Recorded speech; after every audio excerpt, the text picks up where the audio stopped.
Shalom, everybody.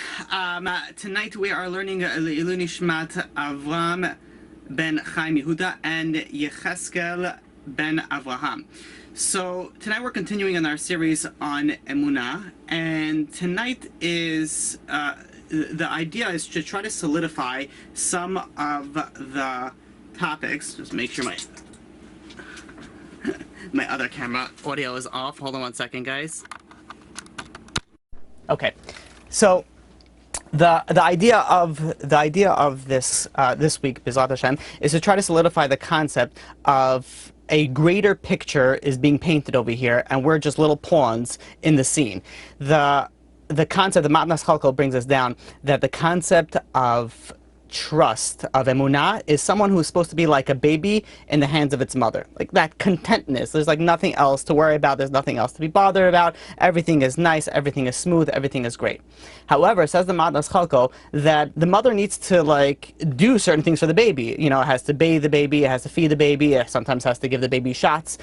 You know, so there are different things that the baby does that doesn't initially sense that it's for the good. And in fact, it's bothered by it. It doesn't like you know, this, what the mother is doing. So the baby doesn't know, but in essence, we know that the mother is doing everything for the best for the baby. In the same sense, that's how we're supposed to live our life. That we're the baby, and God is, sort of to speak, the mother, and everything that God does is for the best. And that's something that we need to, you know, strive to work for, especially because when you look at life could be very bumpy.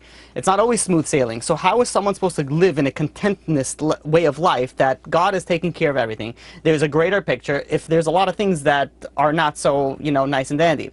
So the Chafetz Chaim brings down a story that there was once a very wealthy man, and he had everything going for him. He had everything that he wanted except for one thing. He did not have any children. So he davened, he prayed, he gave charity. He did everything that he could. He went to all the rabbis. And then finally, after many, many years, God granted his prayers and answered him, and he received a son. Now, this son, as the child grew up, the child grew to be, you know, not so healthy, and, you know, was predisposed to certain illnesses, until the father decided that he's going to bring him to the specialist. And the specialist looks, investigates, and tells him that this kid, he is not allowed to have fatty meat. Anything that with fatty meat, he has to run away like poison. Cannot go in it. So the father was like, okay, if this is what needs to be, then this is what needs to be. And one day he was out, he was going to travel away for a business trip, and he tells his, you know, instruction, make sure to keep this kid away from fatty meat. And as, you know, as the father leaves, so the servants in the house were not as, you know, strict in their, you know, the way that they would have otherwise, you know, treated the house when the boss is not around. And, you know, the little kid slipped a little bit, and he found some meat, and he started eating it. And he immediately became very sick. And when the father came back, he saw that this boy was, you know, was on the threshold of death. So he quickly runs over, and he calls over the specialist, and the specialist says, what did you do? I told you not to feed him any fatty meat. What are you doing? He obviously ate fatty meat, and that's why he's so sick. So the father went, and the father says, please, just do whatever you can, and I promise you that this boy will never leave my sight. I will personally watch him to make sure that he won't eat any fatty meat. And the specialist went, you know, gave him some medication, did some treatments to him, and, you know, brought this son back to health. Now this father did not leave, did not go anymore on those business trips. He always made sure to stay home so he could supervise his son to make sure that he doesn't touch any fatty meat. Now, a couple of months go by, and his father makes a large banquet for his family and friends, and, you know, there's a huge spread. He's a very wealthy guy, so there's plenty of meat, there's plenty of cake. And this little son walks in, and he sees, you know, this delicious red meat, and he runs over to it, and he starts to go and, you know, put it in his mouth. His father sees it, because his father's always watching, and he runs towards him, and he quickly hits the meat out of the kid's hands, and he grabs his kid, and he brings him out of the banquet hall. Now all the guests are looking and be like, what a father is that? Can't the kid enjoy a little bit? Why can't the kid go and enjoy a little bit of meat, a little bit of cake? And they look at the father, it's very cruel. But in essence, what the father was doing, the father was saving this kid's life. That meat would have been the destruction of this kid. And that is what the Chafetz Chaim says God does. God does. Sometimes, you know, we want certain things. We want that meat. We want this certain, you know, shidduch. We want this certain panasah. We want this certain house. We want this certain business. And God knocks it out of our hands. And we're like, God, why? I'm doing so good. Because we don't know the big picture. The big picture is that that house or that, that panasa or that shidduch will be the end of you. It could destroy you. So God, who is the master plan, can see it. The guests in that banquet, they looked at the father as being a, disgusting person who couldn't even allow his child to have some pleasures of red meat. But little did they know that the father was saving the kid's life. Now, when one goes through difficulties, it's difficult to realize that there is a master plan behind it. Like right now, I'm able to go and say it, but when push comes to shove, and when things really go down, then it's like, okay, wait a minute, is there a master plan? It's hard to internalize it. Rav Aaron of Kalin goes and says, we're commanded to give every person the benefit of the doubt.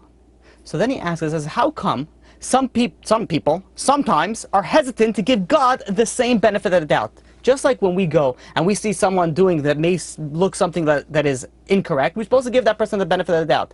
So too, if God is doing something to us, we also have to go and give God the benefit of the doubt that obviously there's something else going on. And this is the way that you could always look through in life.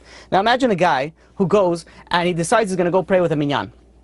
And he gets into the minyan, he parks his car, he goes and he prays for the first time in a really long time, unrelated to coronavirus, it's the first time in a really long time, and he comes out and there's a ticket on his, on his window shield, and he's like, come on. So there's two scenarios that he could play it out. There's one scenario that he could be like, you know what?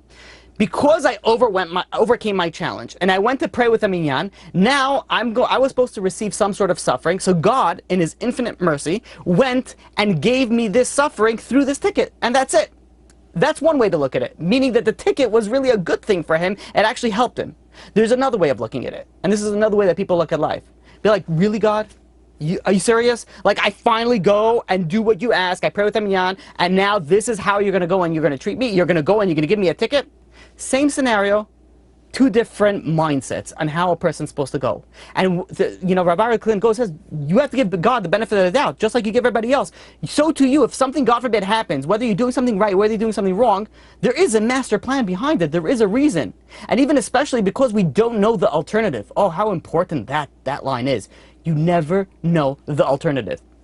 Imagine someone goes, books a flight, and they get there, they do everything right. They're like, a real, fly. They arrive in the airport 16 hours beforehand. They check their luggage. And those people they wrap their luggage with I don't even know what it's called. I don't even know the purpose of it, the foil, whatever it is. And they go, they get there. Nothing is overweight. Everything, everything is perfect. And they get there. They're sitting by the check-in counter, and they say, "Oh, I'm sorry. This flight is overbooked. You've been bumped to the next flight."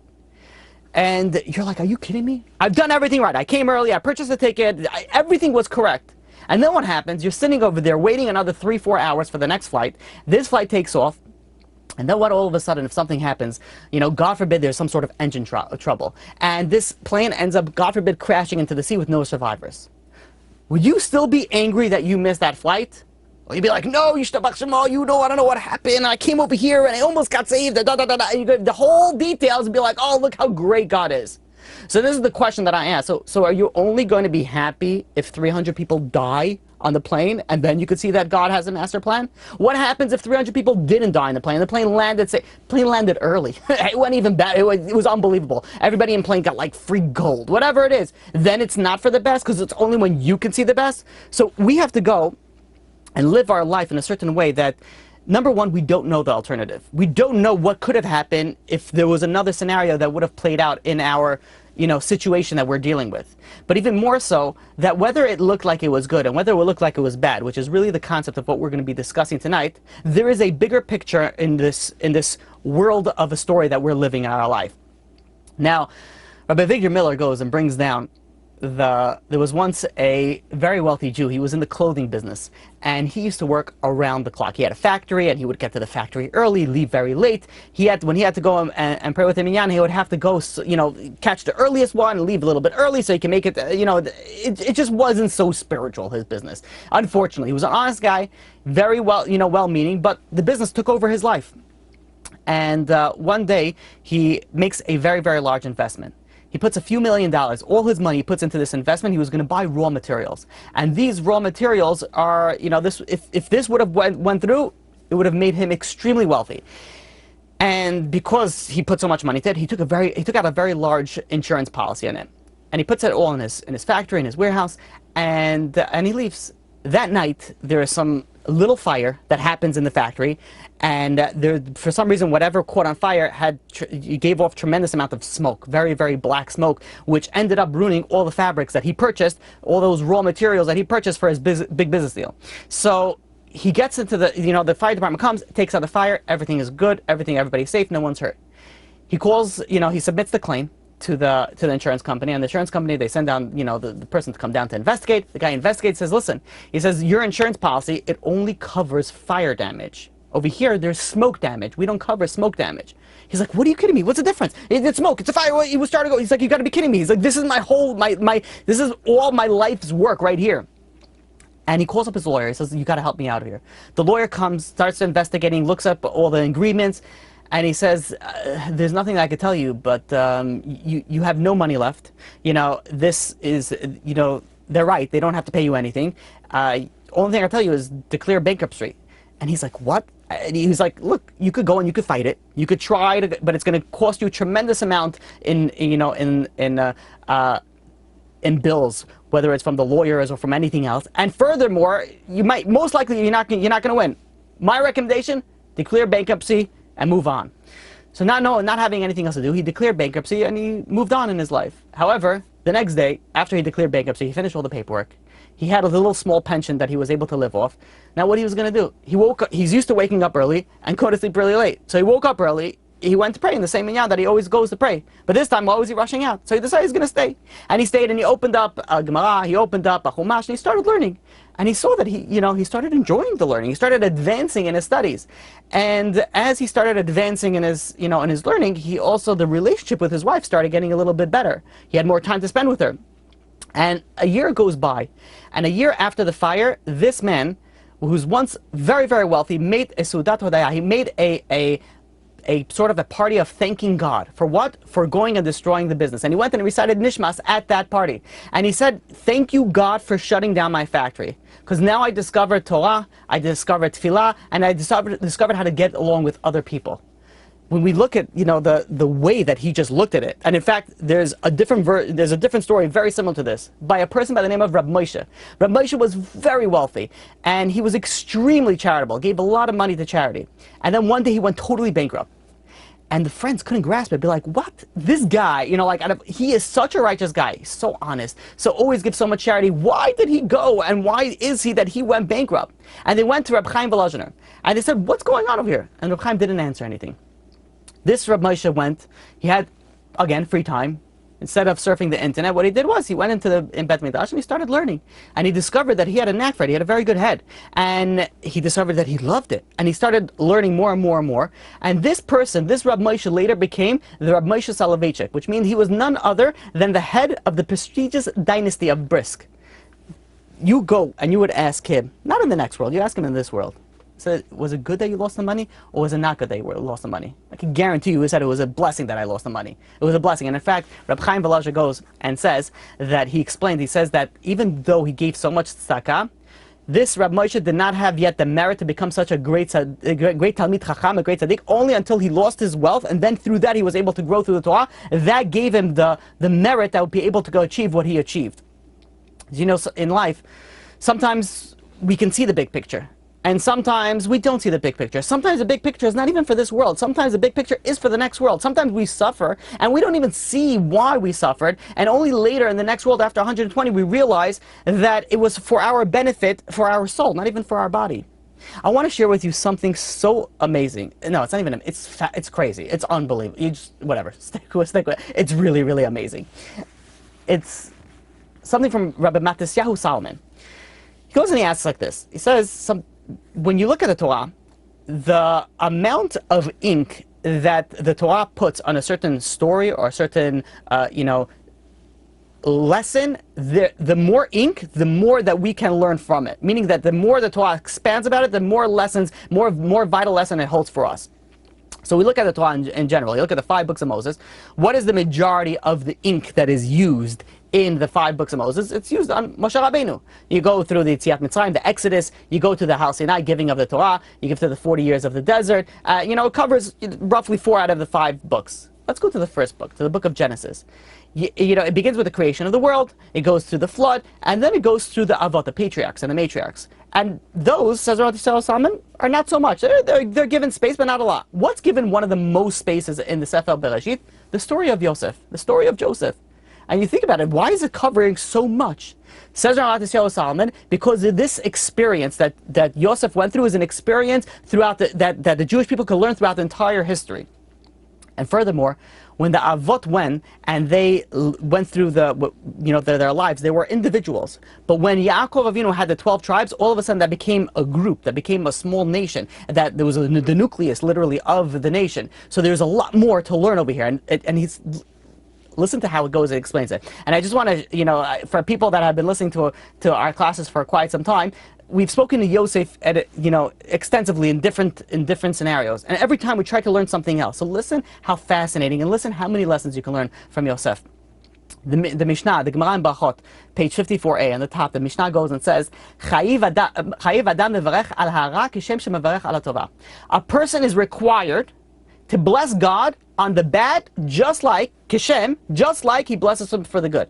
Now the Mishnah does not say that we bless God for the good, and we should also bless God for the bad as well.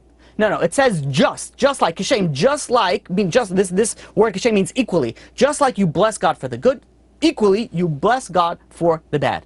Now, when the Mishnah is telling us this, it's not telling us for the high people, for the high level. It's talking to every single Jew, every single person, that it's a reachable level. Now, when we think about this logically, how are you going to go and bless on the bad? So when you go and you contemplate on things, and especially in life, and especially in people's situation, we often see that sometimes the good doesn't seem to turn out so good. Like sometimes someone goes into a business and it looks like it goes really well. Sometimes a person marries into a really well family and everything is really well off from all angles. And then what happens? This thing falls apart, this thing falls apart, and before you know it, the whole thing comes crashing down. So really, that good that started off good didn't really end up so much as good. And you have, vice versa as well. You have the opposite, where you have somebody that marries maybe not to the best and gets into, financial situations that's very, very difficult. And then what happens? This and that happens. And then all of a sudden the situation turns around and it goes all the way and he skyrockets to success. So knowing that, when we think about that for a second, that the good can sometimes turn to the bad, and the bad can sometimes turn to the good, then how come when something good happens, do we say, well, who knows what's going to be? Well, some people do say that. I'm not talking about pessimism and optimism, but you have, when you think about it, when something good happens, you'd be like, well, is it going to last? When something bad happens, do we say, watch how this is going to turn out for the good? Why don't we do that? And says Rabbi Salman, this is something that we need to crystallize this type of logic into our mind. Now let's look through our history. Imagine this scenario. There was once a sensitive young man, and this young man, he was born to a son of a great sage, and the father loved this son. The father even went and bought him special clothing, and the brothers of this son were, jealous that this son was getting more attention than anybody else. So these brothers decided that they're going to get rid of this son, rid of this other brother, and they went and they threw him in a pit, and then they went and they decided that they're going to go and going to sell him as a slave. And this son, this prized son, he goes and says, please, he begged for his life. I'm innocent. I didn't do anything wrong. Please bring me back to our father, please. And they didn't have any mercy on him. And they went and they sold him to a bunch of Arabs. Now, when we hear that story, obviously we know this is the story of Yosef. Do we cry? Are we sad when we hear the story that's relating to us every year when we go through the Parashiot? We don't. Why? Because we know the ending. The ending is Yosef is able to feed millions and millions of people. He brings his entire family down to Egypt. Everything turns out really good. The fact that he was sold to Egypt, it was sold to slaves, actually turned out amazing. It saved his entire family. So we see over here that the beginning looks bad, but in the end, it turns out to actually be good. Now let's look at a different version of the story.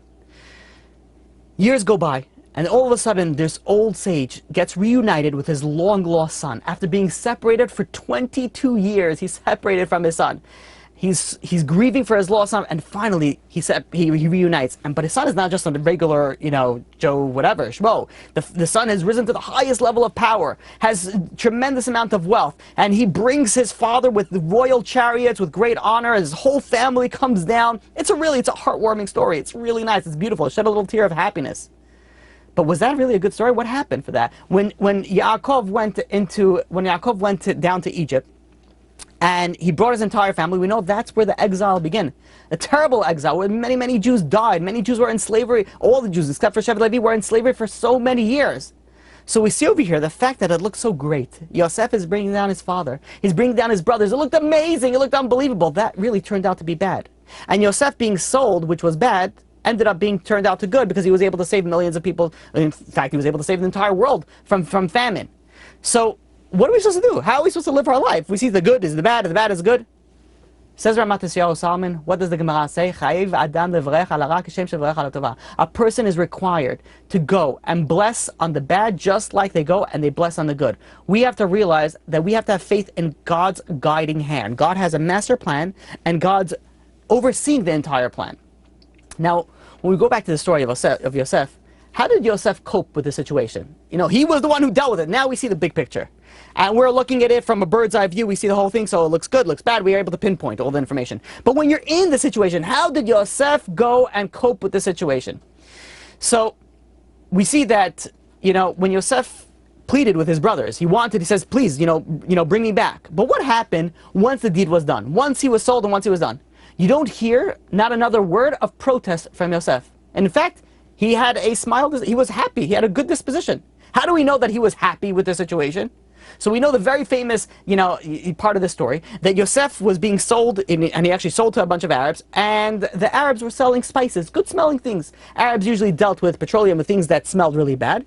These particular Arabs that bought him had sweet-smelling spices that they were carrying. So Yosef, in the prison cart, he was, you know, he had a good aroma. Now, why did God do that? Because everything that God does and every punishment that we get is to the T. Now, Yosef was supposed to be sold, but no more than that. He wasn't supposed to be punished with a foul-smelling smell on his way down to Mitzrayim. But imagine the scenario that, you know, God forbid someone gets, you know, being transported in the concentration camp in a cattle car, stuffed with who knows how many people, you know, just barely trying to breathe. And all of a sudden, you know, a little, you know, Nazi, you know, SS officer turns around, takes a perfume thing and does one spray in the back of this cattle car. Are the people going to be like, ah, a kiss from heaven. Oh, thank you, God. What a beautiful smell. No, the perfume would mean absolutely nothing to them. Are you kidding me? I'm getting kidnapped right now. I'm sitting in the getaway car. The fact that there is a, you know, pine cone tree by the getaway car is not going to make me feel better.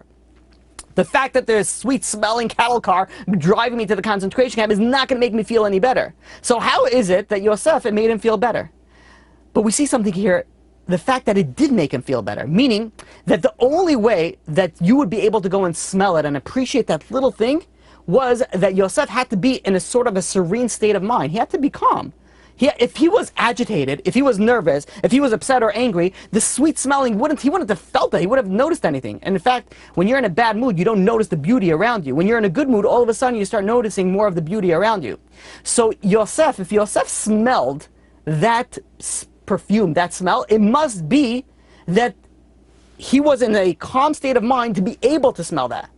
So he was, at this point, he was accepting. He was accepting the situation. He says, this is where God wants me. I tried. This is what God wants me. Fine. So let's move on. So what happens? He gets sold to the house of Potiphar, which, if you don't know the story, it's the lowest level. Even though Potiphar was very, very wealthy, but everything else was on the lowest level. Yosef still doesn't get upset. How do we know that? You look at Bereshit, Genesis, chapter 39, verse 3. It says, Vayere Adonai ki Hashem ito. His master, Potiphar, saw that God was with him. What does that mean, that God was with him? So the Midrash goes and explains that Yosef was constantly speaking about God. He was constantly muttering stuff. And, you know, the Potiphar was like, hey, you know, what are you saying? What are you talking about? So Yosef goes and says, I'm thanking the master of the universe. I'm thanking God. And he goes and he starts, you know, he's speaking to God on a constant basis. And it's very interesting when you think about his situation. What does he have that he's already thanking for God for? He's a slave in the lowest level, and he's there thanking God. You know what Yosef teaches us over here? He teaches a critical lesson. That if we're able to go and recognize the divine hand in even the most bitterness part of our life, we will develop a peace of mind. Yosef had a peace of mind. How? Because he constantly spoke about Hashem. He constantly thanked God for whatever it was. He was constantly in a serene state of mind that he, even in the worst situation, when he was sold by his own brothers and he was taken away from his family, he was able to smell something that smelled good. And it goes furthermore, and what do we see from here? That the next pasuk in Genesis, in Bereshit chapter 39, verse 4, it says, Vayimtza Yosef chen beinav. Yosef found favor in his master's eyes. That what happened? That his master, Potiphar, appointed him over his household. So now things are starting to look a little bit brighter for Yosef. Yosef is now, getting promoted. And then we all know the story. Potiphar's wife, makes, improper advances to him. And he finds himself, long story short, he finds himself in the dungeon. He does nothing bad. She convinces everybody else that he tried to do something bad to her, and they send him into the dungeon. Now, when you're dealing about a dungeon in Egypt, a long, long time ago, it's not like a dungeon, it's not like prison over here where you can get a degree and you have some yard time and you're literally in a hole in the ground, and there is who knows what other creatures that are living over there. It's a terrible situation, times and times 1,000 to the worst, prison system in America nowadays. So Yosef is now in prison. Now, for sure, if there's a time for him to get upset, now is the time. Be like, really, God? Okay, fine. You take me away from my family? I didn't get upset. You sold me as a slave? Didn't get upset. I did the right thing and I didn't do anything with my master's wife, and now as a reward for all that behavior you throw me into the dungeon? That's what he could have said. That was one path that he could have started complaining, but he didn't. And how do we know that we didn't? What's the proof that we didn't? We know the story when he's in prison, that Yosef is sitting over there and he sees two fellow prisoners sitting over there with long faces, sad faces, and he goes over and says, why the long face? And you stop for a second and be like, what type of question is that? They're sitting in prison, in the lowest level of the worst prison. They're sitting over there for who knows how long. Why shouldn't they be in a long face? Why shouldn't they be down? They should be upset. They should be depressed. They should be sad. No, what other option do they have?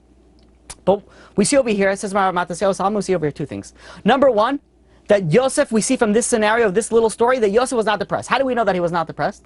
Because a depressed person is not disturbed when other people are depressed. And in fact, they like when other people are depressed. They don't want other people to be happy. There's, dealing with people that are depressed or sad. Sometimes those types of people, not always, but sometimes they get really angry and upset and jealous of other people that are happy or are successful. So in fact, over here, that Yosef over here is not bothered, not only not bothered, but it bothers him that they're not happy, shows that he himself was at a happy state. But there was something else. There's something else that's probably even greater. That these two people, their faces, that they were depressed, it stood out from the dungeon. It stood out from the prison, meaning that all the other prisoners in the dungeon were actually happy, because these two stood out that they were not happy, meaning that everybody else was happy. So we see over here that even, and one of the reasons that Matisyahu Solomon Gazan is, you want to know why everybody was happy in a cheerful state in the dungeon? Because Yosef was there. Yosef was there, and his... when you have someone that's in a good mood, makes other people in a good mood. If you're ever in a bad mood, just watch a baby laugh, like crack up. You can't be in a bad mood after that. You just watch a baby giggle nonstop. It just cheers up. The worst moods. So when someone, it's contagious when you have a good mood, and that's why they say, if you're in a bad mood, smile, because it will change something in you. So when Yosef he himself was in a good mood, because we know that's the way that he lived his life, that God oversees everything and there's a reason for everything, and he took everything and he thanked God for everything. So he was in a good mood, and that in turn spread out to the entire prison that they were all in good mood, to the extent that if somebody was not in a good mood, it stuck out as not usual. Like, you're in prison and you're not in a good mood. What's going on over here? Why are you not in a good mood? This is the unbelievable level of Yosef. How did he go and reach that? But there is even a higher level. And in fact, the highest level of Yosef's faith, is by the climax of the story, where all of a sudden Paro has a dream. And now, he's not able to find the interpreter for the dream, and we know the story. Yosef gets taken out, and he is going to go, and he is going to give the interpretation for the king's dream. Now, when you think about the situation, Yosef is going and meeting with this king. This king is not your regular king. In fact, this is the type of king that condemned, royal minister to death because it was a fly in his wine, and also because it was a pebble in his loaf of bread. Two different, the person that was in charge of the bread and the person that was in charge of the wine, each were thrown in prison. Why? One of them because there was a fly in the cup of wine, and the other one because it was a pebble in a loaf of bread. So this is not a very, stable king that he's going to go in front. And as he's reaching this, cruel king, who throws his his servants into prison for minor things, this king has a disturbing dream. And he hasn't found any satisfactory interpretation, and now he's angry, he's agitated. So he, at this point, is an extremely dangerous person to be around. He's very upset at everybody else. No one else gave him a good, a good interpretation. Now Yosef comes in. Now, imagine that scenario. Yosef is a prisoner. He comes in front of the king, and the king is angry, upset. And he says, so I hear that you can interpret the dreams. What should Yosef sort of said? Yes, your majesty. Maybe bad. Nod, meekly, not even say anything. What did Yosef respond when he goes in front of this cruel king and says, you can interpret my dream? And Yosef says, it's not me. It's everything's from God. Why did he respond that way? And in fact, about the Solomon says, let him interpret Paro's dream. And then he says, by the way, I don't really deserve any credit for the interpretation. It was really God who gave me everything. But Yosef going and saying, he's brought in front of the situation, and right away, what does Yosef say? Yosef goes and says, no, it's not me, it's God. Everything is from God. Meaning that Yosef had nothing to fear. He had this level of Emunah, they had nothing to fear. And in fact, this aspect had a profound effect on Paro.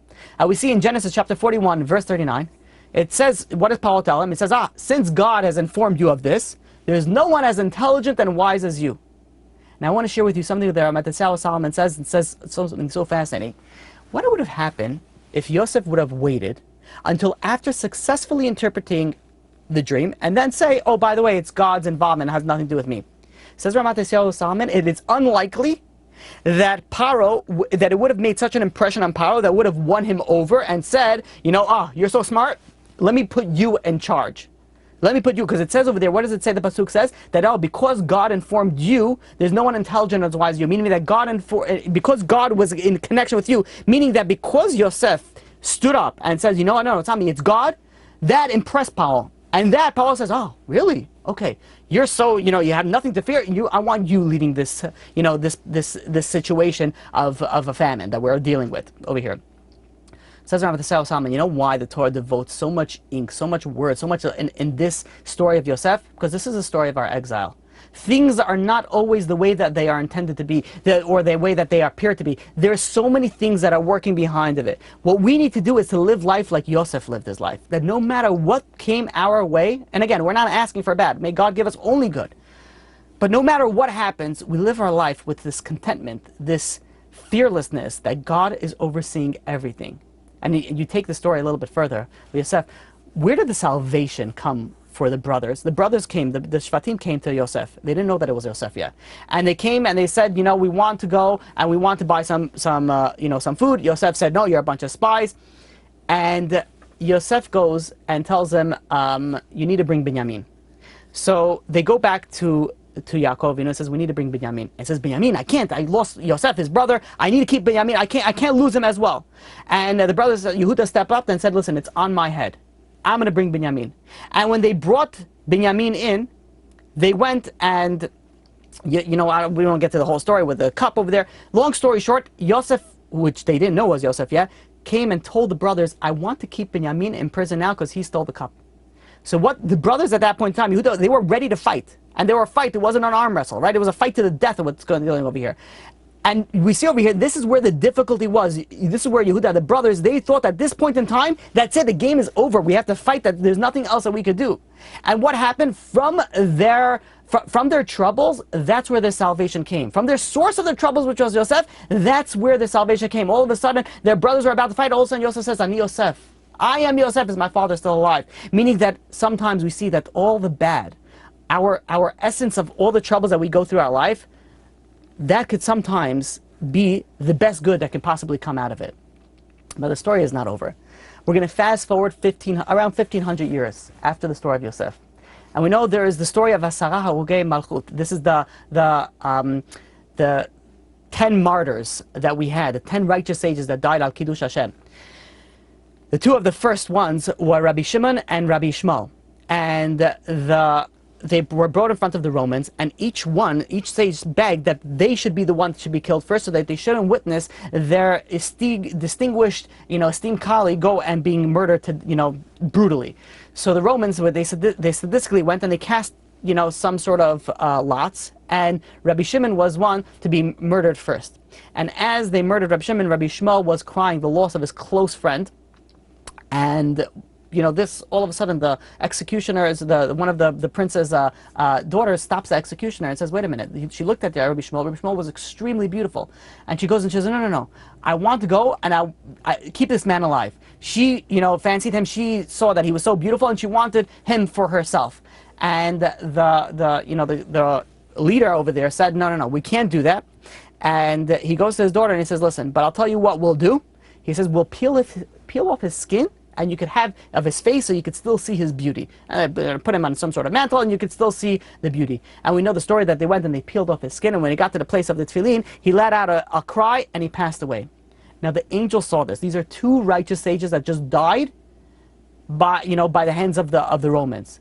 And you see over here that this sage, Rabbi Shmuel, was an unbelievable sage, a big tzaddik, a big Talmid Chacham, and he went and his skin is being used for this non-Jewish princess to be used for her own entertainment. So the angels go to God and say, this is the reward? This is Torah and this is the reward? You know what God responded to them? God responded to them, if I hear one more word, I'm going to turn the world back to how it was before creation. Now the question, we have to stop here a second and be like, the angels asked a very good question. Like, why did God respond that way? Like, God should have responded to answer the question. So the answer is that was the answer. There was once a tailor, and this tailor was known to be the highest level tailor. And the king one time acquired this crazy expensive fabric, very rare fabric. And he calls over the tailor and he says, I want you to take this expensive fabric and I want you to go and create for me a beautiful suit. So he said, for sure, and he goes, the king tells him, says, this is very expensive. I want you to use the material very wisely. And he says, yes, not a problem. He takes on the job. And he goes and he spends a long time going and sewing to like the most beautiful suit possible. And after a few weeks, he brings it back to the king and says, sees the beautiful suit, and the king loves it. It fits him like a glove. It's everything is perfect by it. There were a few people that didn't like this tailor, especially because of his success, and they go over to the king and says, are you really going to let him get away with that? And the king says, get away with what? Look how great this looks. This is unbelievable. He did a great job. And he says, the people that didn't like this tailor said, look at how much material you gave him, and look at what he presented to you. Where's the rest of the material? He didn't give you back anything. He must have pocketed a bunch of it. How can you let him get away with that? It's such expensive rare material. And the king was like, you know what? You're right. He says, I did give him a lot. How come I didn't get it seems like I'm missing parts over here. He calls the tailor back in, and he says, what are you trying to jip me off over here, or trying to steal from the king? And he says, my dear king, what are you talking about? And he says, I gave you so much material. Where's all the material? So the tailor goes and says, it's all there. It's all in there. And the king says, it's impossible. It's all here. So the tailor says, very well, bring me the suit and I'll show you. And the king gives him the suit, and in front of him he takes out his scissors and he starts ripping the suit up. And the king he's like, this is my suit, I can't believe it. But as he's ripping it up, he starts unfolding, material from here and unfolding material here until he puts everything like a puzzle on the floor. And he shows, you see, this is exactly the same amount of material that you gave me, and this is exactly the material that I used. This is how God goes and responds to the angels. He says there's so many little details that are happening. And in our life we look like, wait a minute, we're being gypped off over here. What's going on over here? We don't realize that God is putting things over here, sticking things over here. There's different material that's going in different places. And when we go and we say, why do children go through so much suffering? Why do terrorists blow up so many people? God could say, look, I can show you how and why they are doing that, but in order for me to do that, I have to rip up the suit. I have to take everything apart and put everything back to where it wasn't originally. So God was saying, I have to go and bring back to the world before it was created to show you why everything happens the way that it happens. Meaning God's answer is there's a bigger picture. Now, the Chazal tell us, our sages tell us, that these 10 sages that were killed by the Romans, they were atonement for what? For none other than the sale of Yosef. So now let's go back to Yosef. Now, when Eshes Potiphar, when her friends heard that she was obsessed with this Yosef was a good-looking Hebrew, and she was obsessed with it, and her friends, the wife's friends were like, I don't understand why you're obsessed with it. You have at your tip of your fingers all the greatest, most good-looking Egyptian men possible. You want to go for a Hebrew? It makes absolutely no sense. And she goes and says, you know what? Because you've never seen this Hebrew. She goes and she invites all her friends, and she sits them in like a semicircle, and she gives them each some, like fruit to go and to eat. And she gives them a knife so that they could cut the fruit. And then she takes Yosef locked in chains, and she brings him in the middle of the semicircle with all these women that are sitting around. And when the women saw the beauty of Yosef, they were so awestruck by it that they were cutting the etzog, and they were actually started to cut their fingers. And Eshes Potiphar says, you think I'm bad? Look at you. You're cutting your own fingers over here. You're cutting over here your own fingers. You're telling me that I'm obsessed. What happened over here? That I heard a beautiful pshat that I want to share with you. That when Eshes Potiphar brought Yosef in, for a second, Yosef looked at Potiphar and he thought of her for a second. And when he thought about her, she got a part of him. And now Yosef, because she got a part of him, he wasn't whole anymore. And the Chumash says this in Bereshit chapter 37, verse 12. It says, "Vayazov bigdo biyada." He went and he left his garment in her hand, meaning that it was a part of him that was left in her. She got a part of Yosef, meaning that Yosef's soul was not whole anymore. So because Yosef's soul was not whole anymore, because of that, I don't know if we could call it a sin, but that situation, he needed the tikkun. He needed to go and fix the soul. Says Reb Chaim Vital. Rabbi Shmuel, that was murdered by the skin being peeled off, that was none other than a spark, a nitzotz of what? Of Yosef. He was sort of a part of a gilgul of Yosef, a reincarnation of Yosef. And that princess that wanted to go and take that, Rabbi Shmuel for her own pleasure, that was none other than a reincarnation of Eshes Potiphar. And we see there's a lot of similarities in the story. Yosef was extremely beautiful, Rabbi Shmuel was extremely beautiful. Yosef was held captive among the Egyptians, Rabbi Shmuel was held captive as well with the Romans. Yosef had to, they forcibly removed the coat from him, and Rabbi Shmuel forcibly removed the skin on him. So we see over here, there was all this coming out. We don't see the big picture. We see over here that Rabbi Shmuel came back from, Yosef to go and give the tikkun that happened with Eshes Potiphar, which came with the princess that wanted to take Rabbi Shmuel's face, wanted to use his beauty for her own pleasure. So when we look at the scenes at itself, it looks very difficult. But all of a sudden we look at the big picture. And this is what God said, if I had to take you before the creation, and then you'll see why Rabbi Shmuel had to do this, and we go back to Yosef HaTzadik, and because of that he had to go and he had to suffer this way, then all of a sudden the entire story makes sense. And not only the entire story makes sense, but all of a sudden we start thanking God, even for the bad, and that's how we started off. Now, there was a story in Eretz Yisrael that there was once a technician for radiology, and he was making a good salary. And one day he just lost his job, and he tried to find a job, and it just didn't work out for him. And finally he had to settle for a different line of work that he was making significantly less money, less than 50% of the money that he was originally making in his old job. That's all that he found. And he finally got into this job. Long story short, because of him being in this job, he got into an accident and he ended up in the hospital. And as he's sitting in the hospital over there, the doctor that's going and looking over him, he looks at his entire thing. It was a serious accident, and he says, listen, there's a miracle over here. There's nothing wrong with you. You could, you could go back to, you could leave. And the doctor saw that this, this person, he was very, very depressed though. And he says, I don't understand why you're depressed. You were in a crazy accident and nothing's wrong with you. And this ex-radiologist goes, this technician goes and says, listen, he says, I used to have a good job. And I used to make enough money to go and support my family. And then I lost it. And then I finally, after 2 years of not having a job, I finally found another job. And now because of this accident, I'm not going to be able to go back to that job again. Even though everything is good, I'm happy for that sense. But what's going on? Like, why is God doing this to me? And the doctor says, wait a minute, you said you're a radiologist technician? And he's like, yeah. And he gives him all his certificates and all, where he studied and what experience that he has. And he says, wait a minute, this hospital has been looking for someone just like you for a really long time. And he made, 2 phone calls over there. He ended up meeting with somebody, and within a short period of time, he ended up getting a job in that hospital for roughly the same salary that he was making 2 years ago.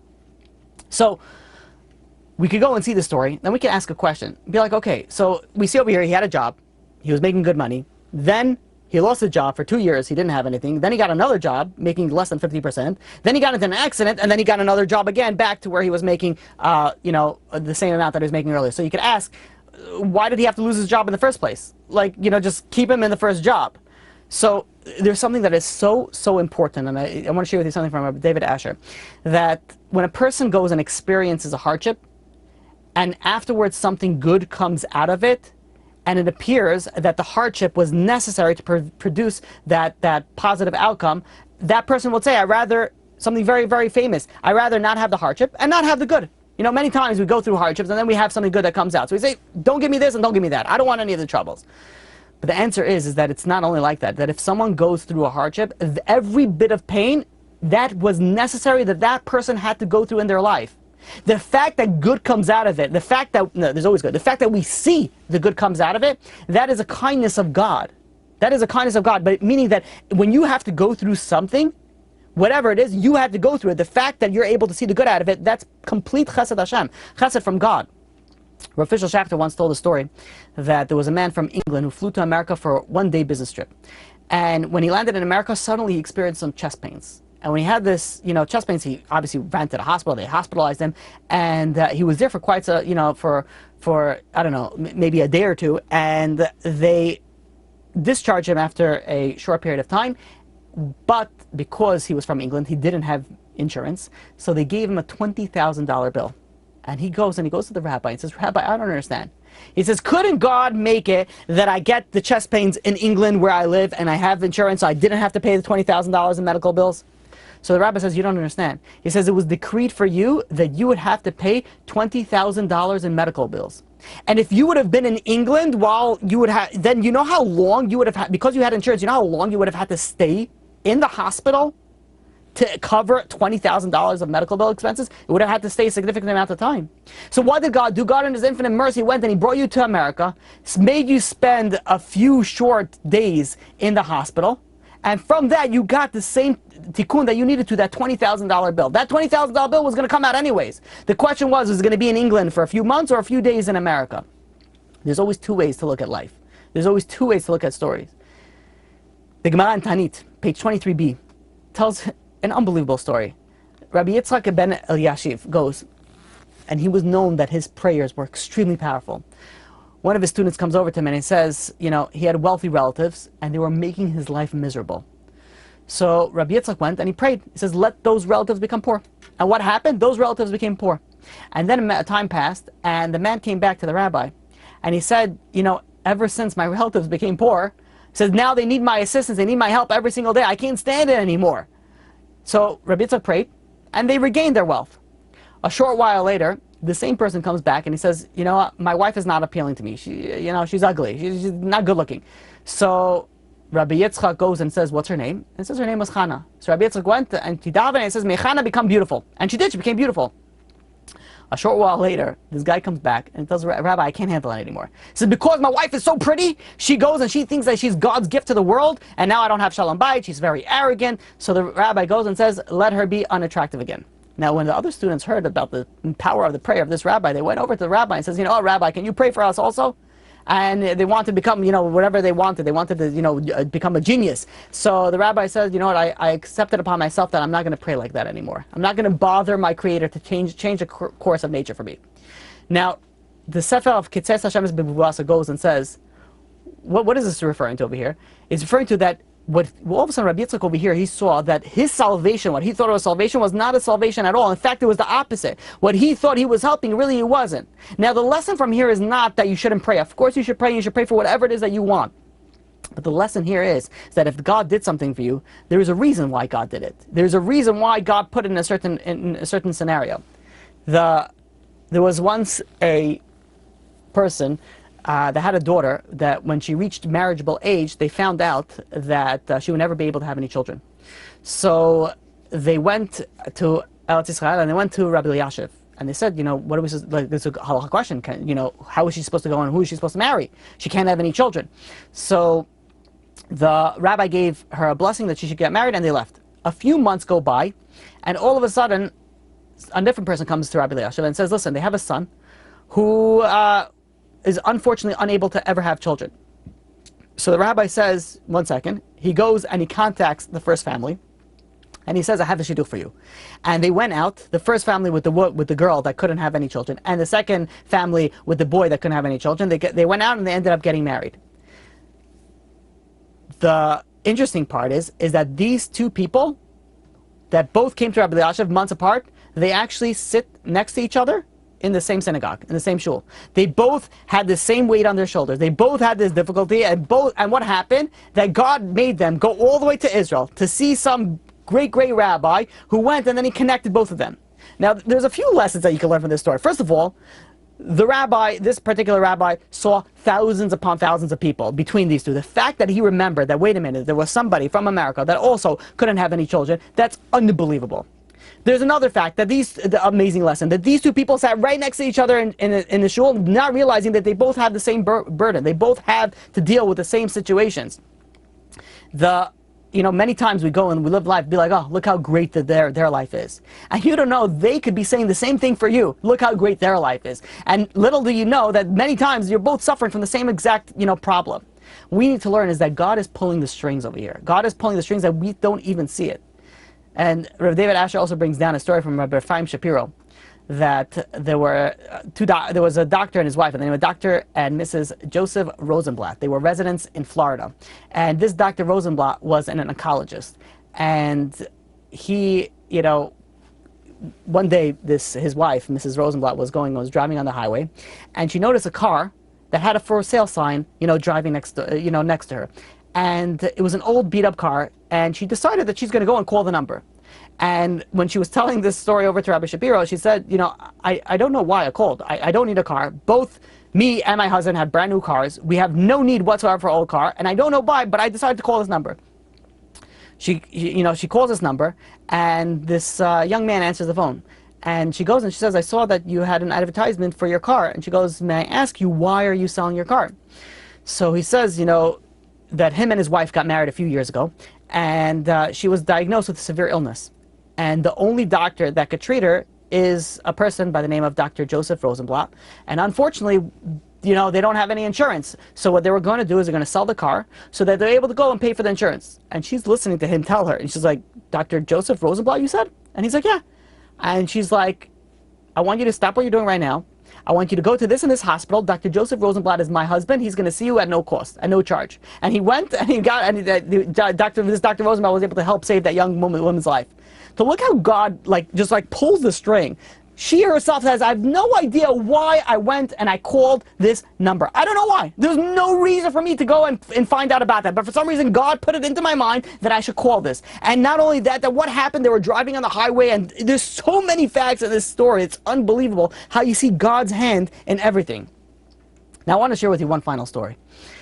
Now, I'll give you a little bit of introduction for this before I tell you this final story.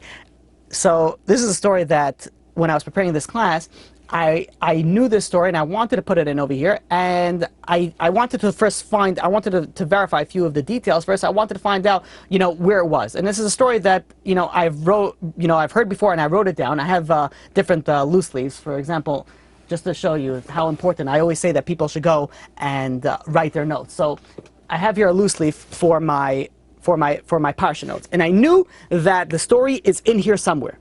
And as you can see, it has quite a lot of pages in here. So this past Sunday, I go and I sit with my notes and I go through the entire loose leaf, and I can't find the story that I'm about to tell you. And it really bothered me. I'm like, where is it? I thought the story really brings out the point really well. So I said, okay, I looked at a few other places, and I'm like, you know what? No, I remember, very clearly that it was in my parsha loose leaf. So I go again. I spent who knows how many times going through everything, and I could not find it. And fine, so what could I do? I didn't want to say the story unless I had all the details. So I decided the story is not gonna, I'm not gonna be able to say it. About 2 days ago, I asked from Torah Anytime. Torah Anytime is making a very large event, for like a Thank You Hashem event, very soon, which is stay tuned for it. And they asked me to speak over there. So I said, fine, and I started preparing for it. And as I was preparing for that speech, all of a sudden, I noticed a story that I found it in somewhere that I I put it in a completely different place, and that's where I found this story. And I was thinking about it. I was like, why did God do that? Like, how, I know for a fact it was there, and I still know that it's in there somewhere. It has to be in there somewhere, but I couldn't find it, and I couldn't find it only until after I said, okay, fine, I'm speaking for a different, for someone else in a different situation, and from there I was able to go and find the story that I'm about to share with you. And the lesson that I learned for that is that when you think that you're doing something for someone else, you're really doing it for yourself. Because it really bothered me that I couldn't say the story. So with that introduction and that lesson, I want to share with you this story. There was once an arrogant, wealthy merchant who just finished a very successful business deal, and he decided he was near the town where the Baal Shem Tov was. And he hears all these stories, these crazy stories about Shem Tov. He says, you know what, let me check this out. So he goes on his way home, and he passes by the Baal Shem Tov's town, and he goes to see the Baal Shem Tov. And as he goes in, the Baal Shem Tov looks at him and says, can I help you? What could I do? Usually when people come to the Baal Shem Tov, they're coming either for blessing, they're coming to ask advice, whether it's on, parnasa, whether it's on marriage, whether it's on children, and all aspects of life. So the man walks in, this arrogant, wealthy man walks in, and he says, to be honest, I don't need anything from you. I just closed a very successful business deal. Baruch Hashem, my children are doing well, I have health, I have parnasa, I have everything going for me. The reason that I'm here is I heard like crazy stories about you, and I figured I wanted to check it out for myself. So he goes and he sits down, and the Baal Shem Tov says, if I can't offer you anything, if I'm not able to go and provide you with any advice, maybe you want to stay for a story. And the guy says, yeah, sure, I love stories. Who doesn't love stories? So he goes, and the Baal Shem Tov begins and says, many years ago there was two kids growing up. One whose name was Shmuel, and the other one was Reuven. And they were best of friends. And they made a pact when they were younger, that no matter what happens in life, they're always going to be friends. And not only that, is that whatever they make, they will share with each other. And as the years go by, Shmuel gets married, moves to a different town. Reuven gets married, moves to a different town. And they slowly start working on their business, and they start making money. Shmuel becomes extremely successful, becomes extremely, extremely wealthy. Reuven, on the other hand, his mazel wasn't shining for him as much as it was for Shmuel. And everything that he invested, he lost. And everything that he tried to open up, he failed. And slowly, he started losing everything until he was completely broke. He went bankrupt. He had no food to put on the table. He had no money in the bank. He had nothing. And he's sitting there, and he's bemoaning his ill fortune. And he's trying to think, what am I going to do? And then suddenly he remembers, many years ago, the pact that he has with his friend. Now they live in different towns, they're not as close anymore. But surely my friend will help me out. I heard that he's very successful. So he packs up his bag and he travels to his friend Shmuel's house. And he knocks on the door. Shmuel sees him. He's like, unbelievable, my friend. He goes, gives him a big hug. And they sit down to discuss what's going on, how's life. And Reuven tells him, says, listen, I have a favor to ask you. Everything that I worked for, all my money, it's all gone. I need help. Can you give me a loan? Can you give me something? And Shmuel, the kind-hearted Shmuel, goes and says, listen, we made a pact that we're going to share everything in our life.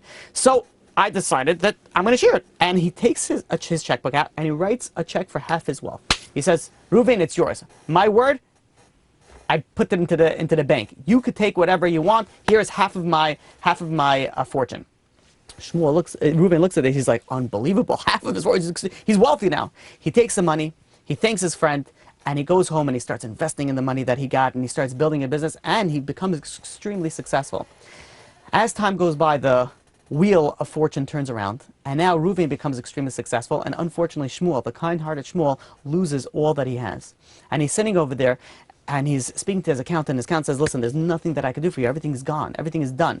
And he's bankrupt. He has no money left. Until suddenly, he remembers. He's like, wait a minute. Let me go to my friend Reuven. I gave him so much money. Surely he will come and help me in my time of need, just like I helped him in his time of need. And he goes and he travels to his friend Reuven's house. And he goes over to his friend. He knocks on the door and says, Reuven. He figures he's going to get a big welcome. And Reuven opens the door and says, can I help you? And he's like, yeah, it's me, Shmuel. And he's like, yeah, what can I do for you? And he's like, you don't know. And he's still sitting there by the door. And he's like, you don't know what happened. I lost all my money. Remember the deal that we made? Remember how I helped you? Can you please help me out also? And Reuven's looking there and he's like, you want me to give you my hard-earned money? And Shmuel's like, wait a minute. I did it to you. And Reuven says, the chutzpah that you have, how dare you? He slams the door and says, don't ever come here again. And Shmuel's sitting there. He's like, unbelievable. What's going on? He didn't know. He didn't have anything else to do. So he went back home. He started trying to work in a different business and different business deals. And as the months and the years go by, the mazel turns for him and he starts becoming successful again. And over a few short years, he becomes very, very wealthy, back to the status that he was before. Going back to Reuven, unfortunately, Reuven, his mazel wasn't shining so much for him anymore, and he started losing his investment here, losing investment there, until he lost everything. He was broke. And he's sitting over here, and Reuven is like thinking, what am I going to do? He says, should I go to my friend Shimon? I slammed the door in his face. And he's thinking, he's like, you know what? I have no other option. I need to feed my family. He travels back to Shimon's town. He goes to Shimon's house, and with tears down his eyes, he's knocking on the door. Shimon opens up the door, and he sees it's his old friend over there, the one that didn't want to help him after he helped him. And Shimon he goes to Reuven and says, can I help you? And Reuven says, first of all, I want to apologize for what I did. I know you came to me in a time of need, and I didn't give you what what really you deserved. I am so sorry. And Shimon, the kind-hearted Shimon, says, it's fine. Don't worry about it. Baruch Hashem, Hashem blessed me, and I have, what to feed my children. So Reuven says, it's a little embarrassing, but, I lost everything. He says, maybe can you help me like you helped me before? And Shimon thinks for a second. He says, you know what? I'm sorry, Shmuel thinks for a second. He says, you know what? Okay, I'll tell you what. I'll do it, but this time I want to write a contract. I'm writing a contract that if the roles were to reverse again, you are required to go and help me just like I'm helping you. And Reuven says, of course, for sure, whatever you say, of course I'll do it. And they write out a contract, and Reuven signs it, Shmuel signs it, and he gives him, again, a significant amount of money to start his business. And he goes back, Reuven goes back, and he starts investing, and he becomes successful again.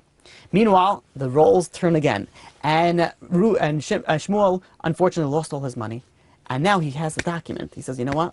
I heard my friend Reuven is doing really well. He goes over, travels to Reuven with his document. He knocks on the door. He says, Reuven, remember the document? And Reuven says, yeah, what can I do for you? And he says, unfortunately, I lost everything. Can you help me out? And Reuven says, I'm sorry, I can't. Shmuel says, what do you mean? We have a contract. We have this. We made an agreement. I see that you're doing really well. Why can't you help me out? And Reuven says, I cannot help you out. Please stop coming here. I told you already before. Please don't come here again. And slams the door in his face. And this time, Shmuel's beside himself. It's like, what am I supposed to do? Are you kidding me? Not knowing what he could do, he tried to go from different angles. He wasn't getting money. And unfortunately, these two are already older on in the years, and shortly thereafter, both of them pass away. Now, Reuven and Shmuel get up to the Bezdin Shamal. They get up to the heavenly court. And in there, Shmuel is judged very favorably. He was a big tzaddik. He gave a lot of charity. He helped his friend out in need. And he was going straight to Gan Eden.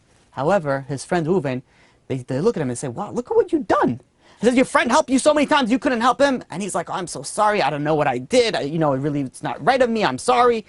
And the Bezdin says, sorry doesn't help over here. Sorry only helps in this world. And Shmuel sees his friend, and they put on him a very, very strict judgment. And Shmuel's like, whoa, why does he get such a strict judgment? He's like, what do you mean? He says, look at all the harm that he caused you. You helped him. He didn't help you. And Shmuel goes and says, don't worry about it. I forgive him.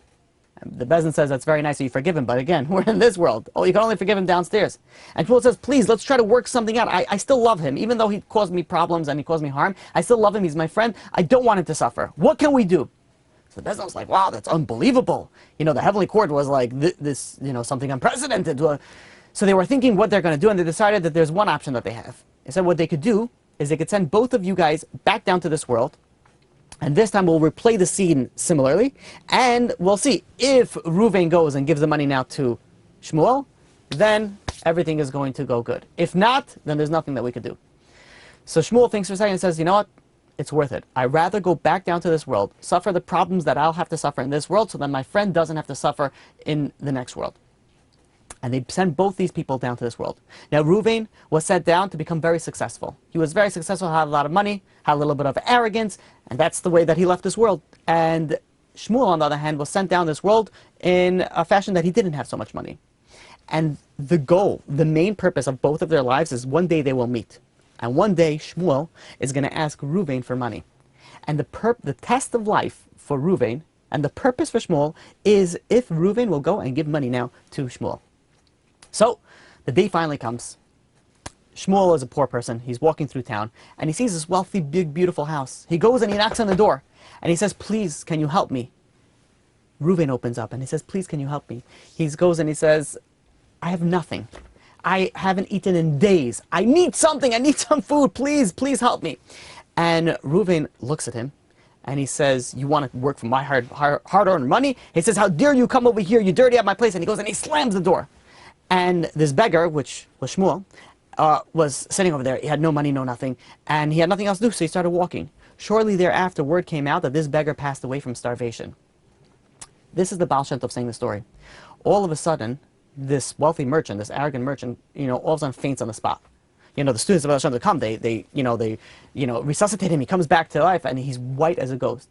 And he looks at the Baal Shem Tov and he says, Rabbi, he says, a few days ago, I had a poor beggar that came to my house and knocked. And I said the words that you just said. And I slammed the door in his face. And later I found out that he passed away. And the rabbi is looking at him and he's like, yeah. And he's like, do you mean that I and that and him? And he's starting plugging all the pieces together. And he goes, Rabbi, am I that Reuven? And he starts bursting out into crying. He's like, Rabbi, please, what am I supposed to do? He says, I felt terrible, but I didn't realize the significance. I didn't realize this was my purpose of my life. I didn't realize what I need to do. And the rabbi gave him certain instructions, says, this particular poor person, which was Reuven, in a reincarnation in Gilgul, he goes and he tells him, he says, he has an almana, he has a widow, he has orphans. You have to go and support them. Give them a significant amount of money that they can live out their life. And of course, he goes and he does it, and he lives out the rest of his life. Now, how many times in our life do we go through a certain test, and it's very difficult for us in that test? Listen to this amazing lesson. Imagine we would stop for a second and think, you know what? This test is the purpose of my life. Maybe someone got me upset. Maybe someone got me angry. Maybe it's your spouse, your children, your friend, your partner, your boss, whatever got you upset, and you want to lash out. You have something to give them. And you stop for a second, and you're like, wait a minute. Maybe the reason that I came down to this earth is because of this test. Maybe that's my purpose in this world. And if you stop for a second to think about it and be like, you know what? I could pass that. Maybe the next time that you're tempted to do something, maybe you're tempted to say something or see something or look at things that you're not supposed to, and you want to do it, and then you can't. You feel like you can't overcome that temptation. But if you stop for a second and you say, you know what? Maybe this is the reason that I am here on this world. Maybe this is the reason that God put me down. Maybe this is my test in my life. And with that mindset, we could overcome anything. Not only we could overcome anything, we could also accomplish anything. What we have to do is we have to always realize that there's a bigger picture. We always have to realize that there's something greater that's going on. There's something with a bigger plan, that with that mindset, we would live our life with such content, such relaxation, that we would really be able to enjoy life. And no matter really what happens, we will really be able to bless God. Just like we bless God on the bad, we bless God on the good. And just like we bless God on the good, we will bless God on the bad. And my blessing to each and every single one of us is that B'ezrat Hashem, that not only we don't need to have only the bad, we should only have the good, and we should bless God for everything.